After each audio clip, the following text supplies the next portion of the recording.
Welcome back to Happy Breath. I'm Jessie and this is my channel. If this is your first time here, we do all things art, yoga, and meditation, and today we're focusing on crow pose or Kakasana. Kakasana can be broken up into its two separate parts. This is another Sanskrit word for those of you who have been here before.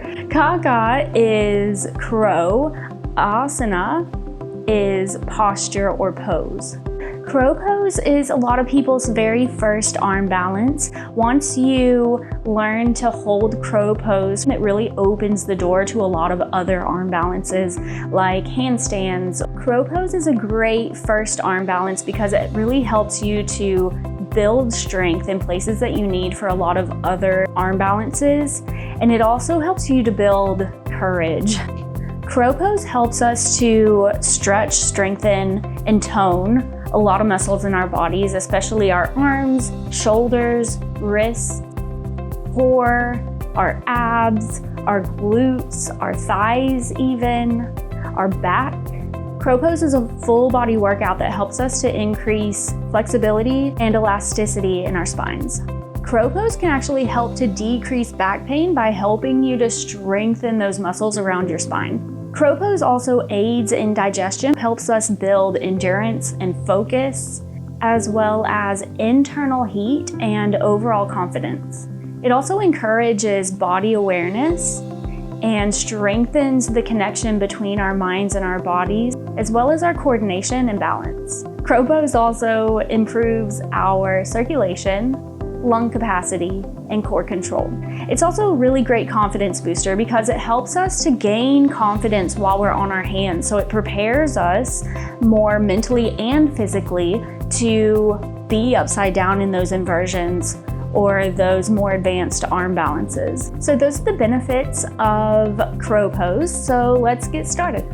Okay, so to begin prepping your body for crow pose, go ahead, just kind of do some wrist rolls here. Maybe go the other way. Go ahead and stretch your fingers toward your face, not too hard, just a gentle stretch here. Then maybe go the opposite direction.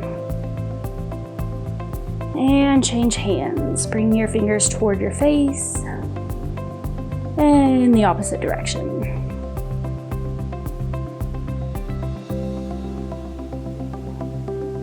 Go ahead and do some shoulder rolls.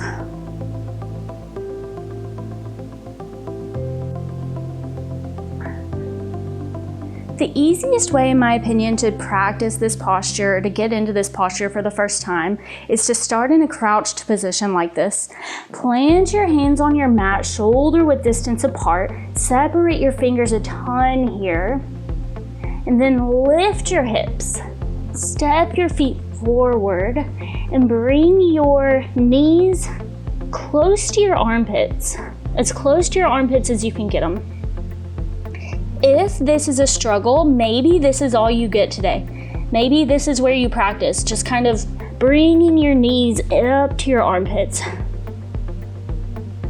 You can plant your knees on your triceps right here, or you can bring them to the outsides and kind of work on squeezing your inner thighs together. Both of those are really great ways to practice this without actually being able to get into the posture. Now shift your weight forward. Play with this balancing maneuver.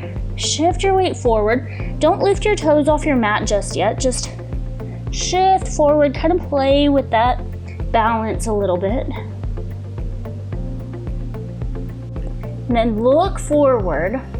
If you look down, you're gonna go down. You're gonna do sort of a tumble forward. So look forward. Maybe you lift a foot, put it back down. Maybe you lift the other, put it back down. Maybe one day you get both feet in the air.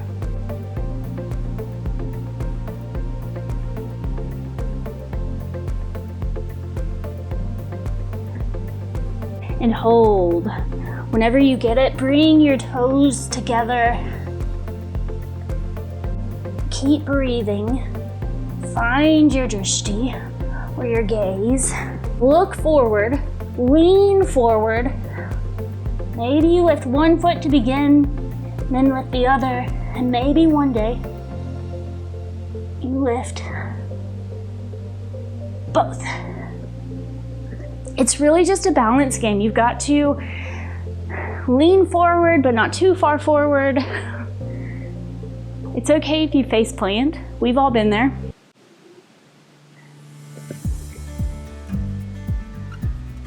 Press through your knuckles and palms.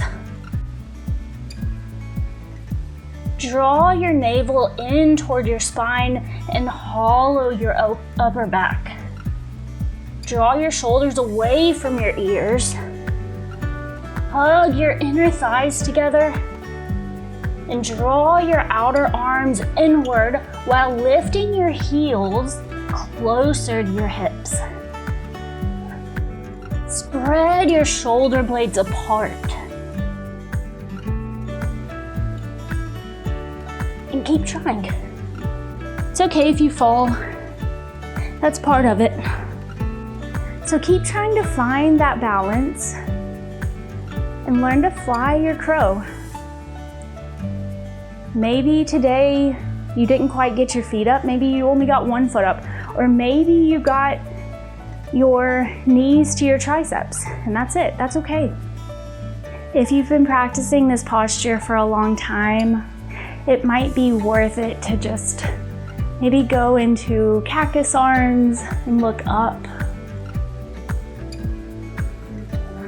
Let your body, let your spine readjust here.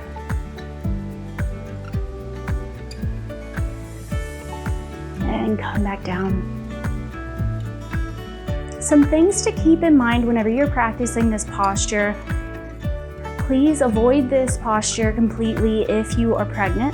If you have carpal tunnel or if you have pain in your wrists or your arms or your shoulders, please either avoid this posture completely or talk to your doctor about it to make sure that it's safe for you. If you have vertigo, dizziness, or other vision issues, your balance might be a little off. It might be worth skipping this one or maybe keeping your feet on the floor. If you've had a hip replacement or if you have any pain in your hips for any reason or in your back, feel free to skip this posture completely. If you have a hernia, please let it heal completely before you attempt this posture. If you have heart problems or blood pressure issues, talk to your doctor first. Make sure that this is a safe pose for you. Bring your hands to heart center. Thank you so much for letting me guide you along this crow pose practice today. Feel free to leave any comments, questions, or concerns down below. If you enjoyed this video, please hit that like button, subscribe, share it with your friends and family, or whoever you think might enjoy trying crow pose for the first time. Bring your thumbs to your forehead. Thank you again for letting me guide you today. Bow with me. Go find your happy breath. Namaste.